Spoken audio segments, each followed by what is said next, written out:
Hi friends, mastmaga.comಗೆ ಸ್ವಾಗತ. ನಾನು ಪವಿತ್ರ. ಡಂಕಿ, ಸಲಾರ್ ಈ ಎರಡು ಸಿನಿಮಾಗಳ ಮಧ್ಯೆ ಪೈಪೋಟಿ ತುಂಬಾ ಸ್ಟ್ರಾಂಗ್ ಆಗೇ ಇದೆ. ವಾರಕ್ಕೆ 100 ಸಿನಿಮಾ ರಿಲೀಸ್ ಆಗುತ್ತೆ, ಒಂದೇ ದಿನ ಬೇಕಷ್ಟು ಸಿನಿಮಾ ರಿಲೀಸ್ ಆಗುತ್ತೆ. ಆದರೆ ಸಲಾರ್ ಮತ್ತೆ ಡಂಕಿ ಮಧ್ಯೆ ಯಾಕಿಷ್ಟು ಘರ್ಷಣೆ ಅನ್ನೋ ಪ್ರಶ್ನೆಗೆ ಉತ್ತರ ಇವತ್ತಿನ ಈ ವಿಡಿಯೋದಲ್ಲಿ ನಿಮಗೆ ಸಿಗುತ್ತೆ. PVRಗಳಲ್ಲಿ ನಾವು ಸಲಾರ್ ಮೂವಿಯನ್ನ ತೋರಿಸೋದಿಲ್ಲ ಅಂತ ಹೊಂಬಾಳೆ ಫಿಲ್ಮ್ಸ್ ರೊಚ್ಚಿ ಗೆದ್ದಿರೋದಾದ್ರೂ ಯಾಕೆ?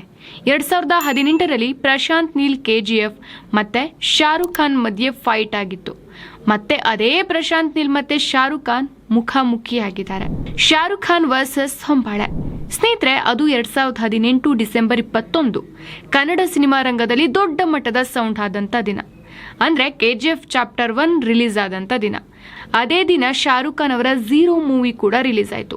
200 ಕೋಟಿ ಬಜೆಟ್ನ ಈ ಝೀರೋ ಮೂವಿ 70 ಕೋಟಿ ಬಜೆಟ್ನ KGF ಮುಂದೆ ಸೋತೋಯ್ತು. ಆದ್ರೆ KGF ಮಾತ್ರ ಪ್ರಪಂಚದಾದ್ಯಂತ ಗೆದ್ದು ಬೀಗಿತ್ತು. ಶಾರುಖ್ ಖಾನ್ ಅವರು ಝೀರೋ ಮೂವಿ ಸೋತ ಮೇಲೆ 2 ವರ್ಷ ಸಿನಿಮಾ ಮಾಡಲೇ ಇಲ್ಲ. 2 ವರ್ಷದ ನಂತರ ಪಠಾಣ್ ಮೂಲಕ ಕಮ್ ಬ್ಯಾಕ್ ಮಾಡಿದ್ರು. ಈಗ ಅದೇ ಶಾರುಖ್ ಖಾನ್ ನಟನೆಯ ಡಂಕಿ ಸಿನಿಮಾ ಹಾಗೂ ಅದೇ ಪ್ರಶಾಂತ್ ನೀಲ್ ಡೈರೆಕ್ಷನ್ ನಲ್ಲಿ ಬರ್ತಾ ಇರುವಂತ ಸಲಾರ್ ಮತ್ತೊಮ್ಮೆ ಮುಖಾಮುಖಿಯಾಗಿದೆ.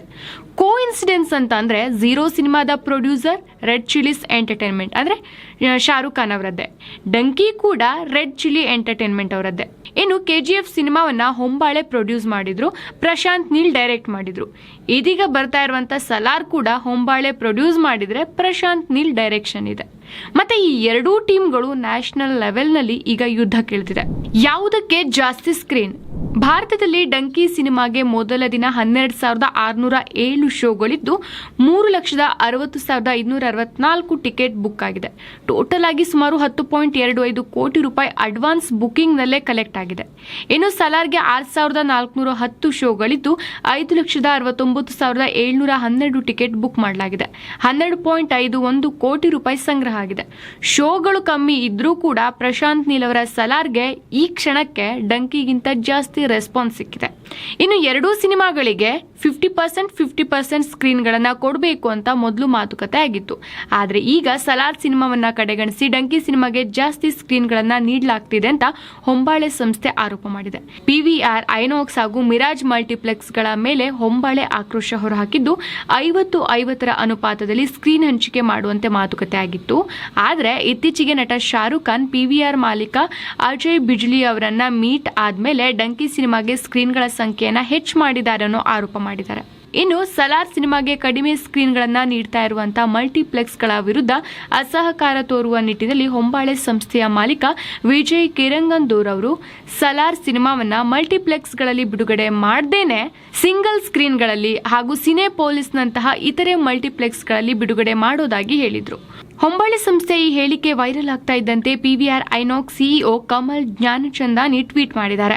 ತಮ್ಮ ಸಿನಿಮಾಗಳನ್ನ ಬಿಡುಗಡೆ ಮಾಡುವ ನಿರ್ಮಾಪಕರ ಬಗ್ಗೆ PVR ಐನಾಕ್ಸ್ಗೆ ಇರುವಷ್ಟು ಗೌರವ ಇನ್ಯಾರಿಗೂ ಇಲ್ಲ.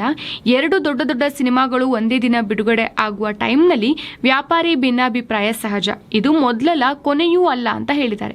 ಇನ್ನೊಂದು ಟ್ವೀಟ್ ಮಾಡಿ, ಸಾಮಾನ್ಯವಾಗಿ ನಾವು ನಿರ್ಮಾಪಕರಿಗೆ ಸಂಬಂಧಿಸಿದ ವಿಷಯಗಳನ್ನ ನಮ್ಮಲ್ಲೇ ಇಟ್ಟುಕೊಳ್ಳೋಕೆ ಪ್ರಯತ್ನಿಸ್ತೇವೆ. ಆದರೆ ನಮ್ಮ ದೃಷ್ಟಿಕೋನವನ್ನ ಬೇಕಾಗಿ ಬಂದಿರುವ ಸಮಯ ಇದು. PVR ಐನಾಕ್ಸ್ ಅನ್ಯಾಯ ಮಾಡಿದೆ ಅನ್ನೋ ಕೆಲವು ಅಸಂಬದ್ಧ ಪೋಸ್ಟ್ಗಳು ಸಾಮಾಜಿಕ ಜಾಲತಾಣದಲ್ಲಿ ಹರಿದಾಡ್ತಾ ಇದೆ ಅಂತ ಇನ್ನೊಂದು ಟ್ವೀಟ್ ನಲ್ಲಿ ಬರೆದುಕೊಂಡಿದ್ದಾರೆ. ಇನ್ನು ಸಲಾರ್ ಸಿನಿಮಾವನ್ನ PVR ಐನಾಕ್ಸ್ಗಳಲ್ಲಿ ಬಿಡುಗಡೆ ಮಾಡೋದಿಲ್ಲ ಅನ್ನೋ ನಿರ್ಧಾರ ಹೊರಬಿದ್ದ ಕೂಡಲೇ ಸಾಮಾಜಿಕ ಜಾಲತಾಣದಲ್ಲಿ ಬ್ಯಾನ್ PVR ಐನಾಕ್ಸ್ ಅನ್ನೋ ಹ್ಯಾಶ್ಟ್ಯಾಗ್ಗಳು ಕೂಡ ಟ್ರೆಂಡ್ ಆಗ್ತಾ ಇದೆ. ಇನ್ನು ಸಲಾರ್ ಹಾಗೂ ಡಂಕಿ ಎರಡೂ ಸಿನಿಮಾದ ಬಗ್ಗೆ ಕ್ವಿಕ್ ಆಗಿ ನೋಡೋದಾದ್ರೆ, ಮೊದಲಿಗೆ ಸಲಾರ್. ಡೈರೆಕ್ಟರ್ ಪ್ರಶಾಂತ್ ನೀಲ್, ಪ್ರೊಡ್ಯೂಸರ್ ಹೊಂಬಾಳೆ. ಪ್ರಭಾಸ್, ಪೃಥ್ವಿರಾಜ್ ಸುಕುಮಾರನ್ ಮತ್ತು ಶ್ರುತಿ ಹಾಸನ್ ಅವರು ಮುಖ್ಯ ಭೂಮಿಕೆಯಲ್ಲಿ ನಟಿಸಿದ್ದಾರೆ. ಸಲಾರ್ ಮೂವಿ ಬರೋಬ್ಬರಿ 400 ಕೋಟಿ ರೂಪಾಯಿ ಬಜೆಟ್ ನಲ್ಲಿ ರೆಡಿಯಾಗಿದೆ. ಕತೆ ಏನು ಅಂತ ನೋಡೋದಾದ್ರೆ, ಪ್ರಭಾಸ್ ದೇವನಾಗಿ ಮತ್ತು ಪೃಥ್ವಿರಾಜ್ ಸುಕುಮಾರನ್ ವರದರಾಜ್ ಮನ್ನಾವರ್ ಪಾತ್ರದಲ್ಲಿ ಕಾಣಿಸಿಕೊಂಡಿದ್ದಾರೆ. ಇನ್ನು ಡಂಕಿ ವಿಷಯಕ್ಕೆ ಬಂದ್ರೆ, ಪ್ರೊಡ್ಯೂಸ್ ಮಾಡ್ತಾ ಇರೋದು ರೆಡ್ ಚಿಲ್ಲಿ ಎಂಟರ್ಟೈನ್ಮೆಂಟ್, ನಿರ್ದೇಶನ ಮಾಡ್ತಾ ಇರೋದು ರಾಜ್ಕುಮಾರ್ ಹಿರಾನಿ. ಶಾರುಖ್ ಖಾನ್, ತಾಪ್ಸಿ, ವಿಕಿ ಕೌಶಲ್ ಮುಖ್ಯ ಭೂಮಿಕೆಯಲ್ಲಿ ನಟಿಸಿದ್ದಾರೆ. 120 ಕೋಟಿ ರೂಪಾಯಿ ಬಜೆಟ್ ನಲ್ಲಿ ಡಂಕಿ ಮೂವಿ ಮೂಡ್ ಬಂದಿದೆ. ಹಾರ್ಡಿ ಸಿಂಗ್ ದಿಲೋನಿ ಅನ್ನೋ ಪಾತ್ರದಲ್ಲಿ ಶಾರುಖ್ ಖಾನ್ ನಟಿಸಿದ್ದಾರೆ. ಅಚಾನಕ್ ಆಗಿ ಅವರಿಗೆ ಒಂದು ಗೆಳೆಯರ ಗುಂಪು ಸಿಗತ್ತೆ.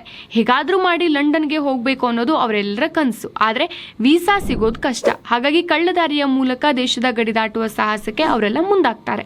ಕೊನೆಯಲ್ಲಿ ಅವರು ಲಂಡನ್ಗೆ ಹೋಗ್ತಾರಾ, ಅಲ್ಲಿ ಅವರು ಅಂದ್ಕೊಂಡಿದ್ದು ಆಗತ್ತಾ ಅಥವಾ ಇಲ್ವಾ ಅನ್ನೋದೇ ಡಂಕಿ ಸಿನಿಮಾದ ಸ್ಟೋರಿ. ಈಗ ಎರಡೂ ಸಿನಿಮಾಗಳು ಮುಖಾಮುಖಿಯಾಗಿ ಬಡದಾಡ್ತಾ ಇದ್ದಾರೆ. ಇಬ್ಬರಲ್ಲಿ ಯಾರು ಗೆಲ್ತಾರೆ ಅನ್ನೋದು ಕೆಲ ದಿನಗಳಲ್ಲಿ ಕ್ಲಿಯರ್ ಆಗತ್ತೆ.